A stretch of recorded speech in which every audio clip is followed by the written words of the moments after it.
Assalamualaikum warahmatullahi wabarakatuh. Perkenalkan, nama saya Muhammad Abdul Latif dari Fakultas Ilmu Administrasi Publik dengan nomor induk mahasiswa 2236021005. Di sini saya akan mempresentasikan tugas dari dosen Ibu Hera tentang mahasiswa anti korupsi. Materi yang akan saya sampaikan pada kali ini yang pertama adalah pengertian korupsi, lalu jenis-jenis korupsi, cara mencegah korupsi, dan yang terakhir yaitu sikap mahasiswa terhadap korupsi. Pengertian korupsi. Korupsi sendiri ialah suatu tindakan yang tidak jujur yang memanfaatkan jabatan atau kuasa untuk mendapatkan keuntungan bagi pribadi atau orang lain. Lalu, apa penyebab korupsi? Sifat yang selalu merasa kurang. Rasa ingin lebih inilah yang dituruti pelaku korupsi sehingga menuntaskannya dengan cara korupsi, merugikan hak banyak pihak demi kepentingan pribadi. Sifat selalu merasa kurang merupakan faktor internal penyebab korupsi.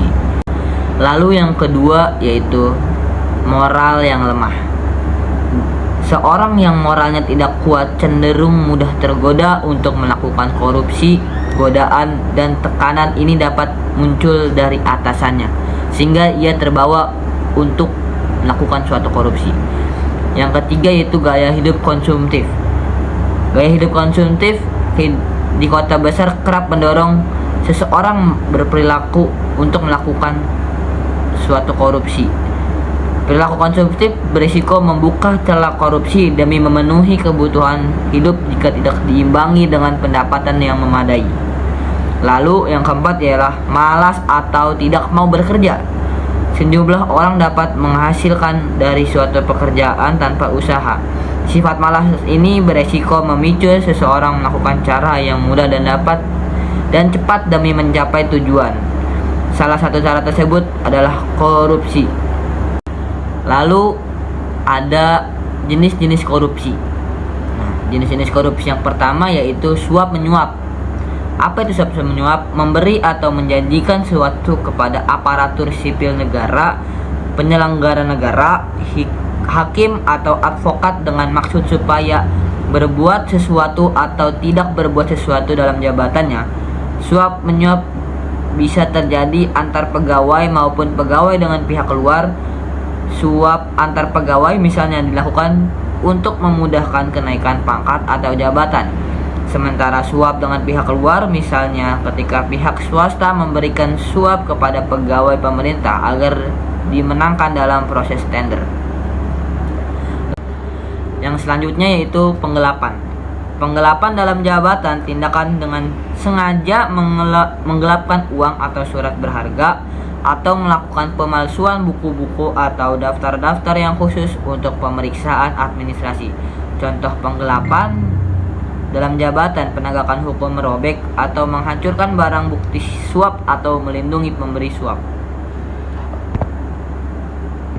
Yang ketiga yaitu kepentingan pengadaan. Masih sama dengan jual beli. Posisi korupsi dalam pengadaan ini biasanya melibatkan banyak orang dan terjadi dengan lebih kompetitif.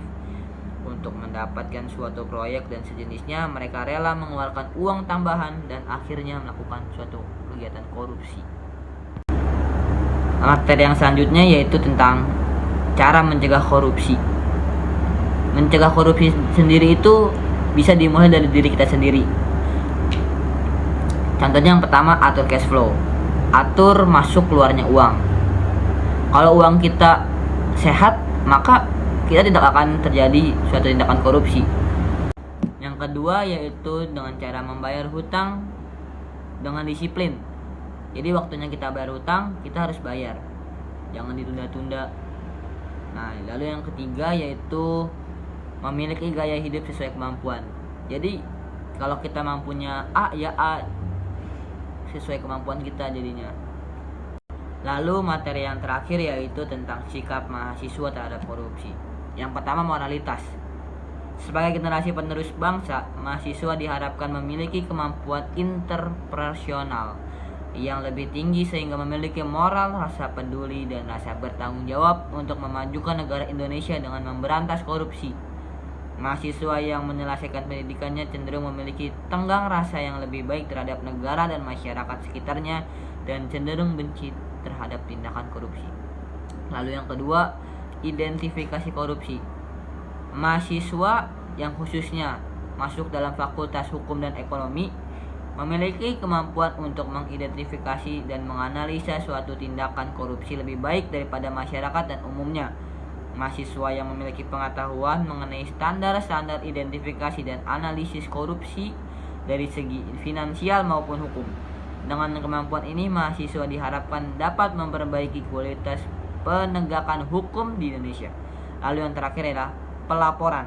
Seorang mahasiswa yang telah mengidentifikasi adanya tindakan korupsi oleh suatu entitas cenderung berhasil melaporkan tindakan korupsi tersebut kepada pemerintah karena mahasiswa dianggap memiliki suara yang lebih didengarkan oleh pemerintah dan maupun menekan pemerintah.